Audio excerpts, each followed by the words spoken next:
दोस्तों, मैंने तो विश्व मौर्य परिषद का सदस्यता ग्रहण कर लिया है और आप सभी लोग भी इसमें जुड़ जाइए। यह एक बहुत ही अच्छा संगठन है जो कि सदैव राष्ट्र हित का कार्य करता है, वह समाज को जोड़ने का कार्य करता है। जी सर, आप कह रहे हैं बहुत अच्छा संगठन है, हम लोग भी जुड़ जाएंगे। परंतु हम लोग के मन में कुछ प्रश्न है जो आज आपसे जानना चाहते हैं। जी बिल्कुल, आप सभी लोग बताओ क्या जानना चाहते हो। आज मैं आप सबको क्या बता सकता हूँ।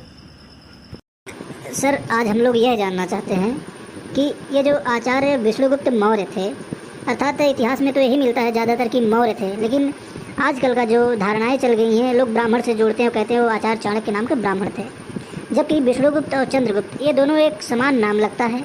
तो यही कन्फ्यूजन है कि वो ब्राह्मण थे या मौर्य थे, यही हम लोग आज जानना चाहते हैं। बच्चों, तुम लोगों ने सही प्रश्न किया है। आज इस कन्फ्यूजन का निवारण करना अनिवार्य हो गया है, तो ध्यान से सुनो। सम्राटों के सम्राट, अखंड भारत के निर्माता, विश्व शासक, चक्रवर्ती सम्राट चंद्रगुप्त मौर्य, उनके माता पिता और चाणक्य के बारे में लोग भ्रमित हैं। जानिए असली इतिहास आज आप लोग के सामने, जो कि मैं बताने जा रहा हूँ, ध्यान से सुनिएगा।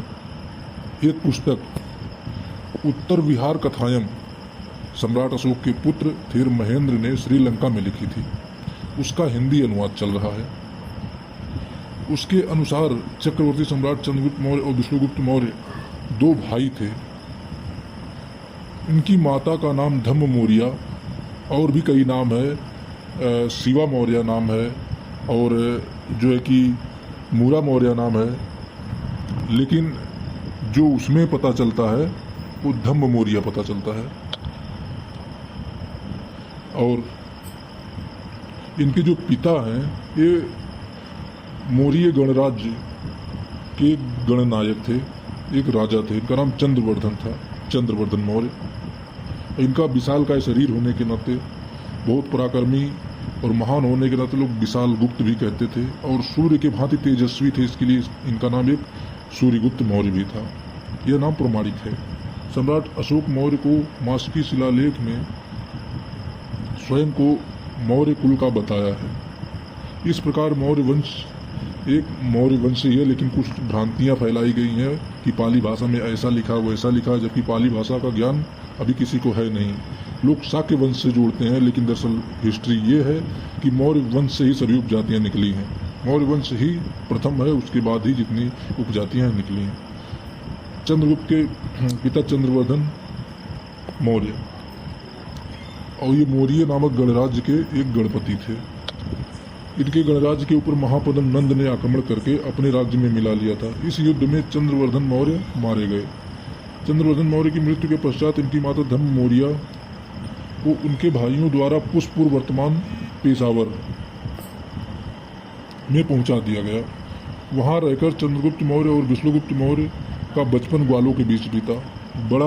बड़े भाई तक्षशिला विश्वविद्यालय में पढ़ लिख कर आचार्य बन गए। ये प्रखर विद्वान थे और सकल सूरत में थोड़ा काले थे। इनको तक्षशिला विश्वविद्यालय में ही चाणक्य की उपाधि दे दी गई थी।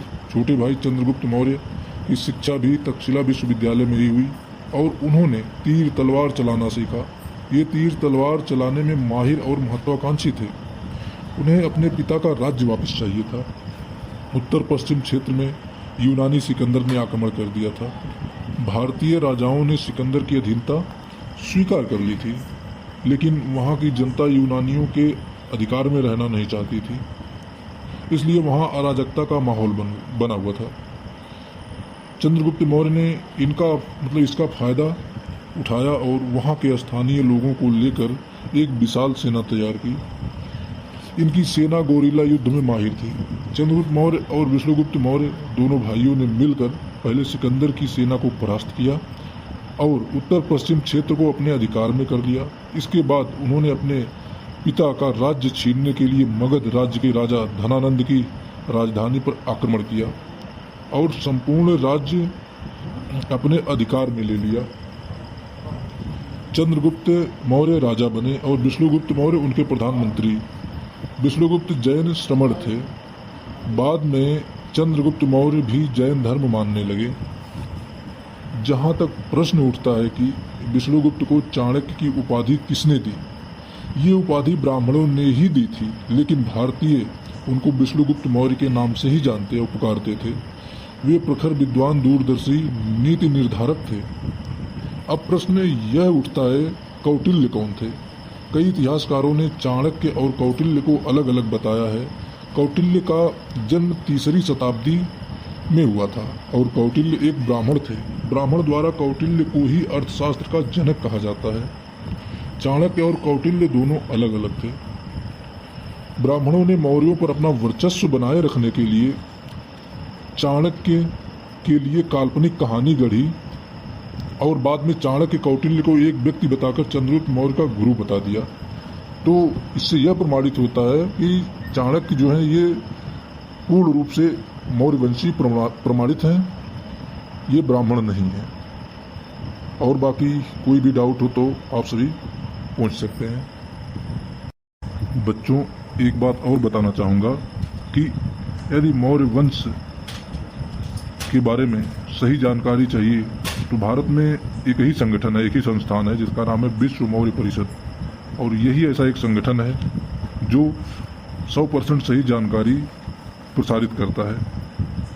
और जहाँ तक हो सकता है, ये जो पहले सर्वश्रेष्ठता का गौरव था कि मौर्य वंश पूरी दुनिया का एक ही सूर्यवंशी क्षत्रियों का सिरमौर था, इस संगठन में शामिल होने के बाद या इस संगठन को देख के यही लगता है कि नहीं, वाकई में चंद्रगुप्त मौर्य के सपनों का भारत जो था या जो उनका मिशन अधूरा रह गया था वो यह संगठन पूरा करेगा।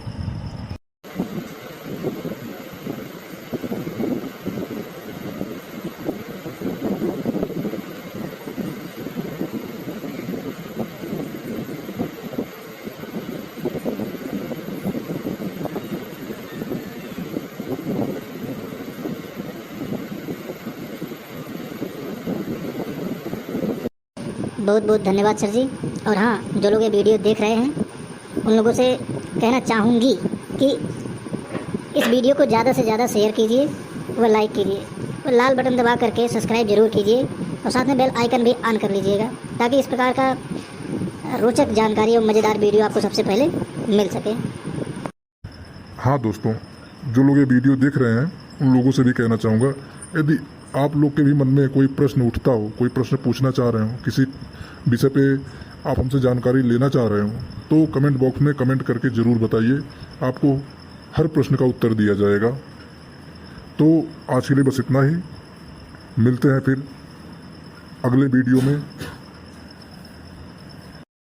सत्यमेव जयते। जय जय भारत, जय मौर्यवंश, अखंड भारत। जय हिंद, वंदे मातरम।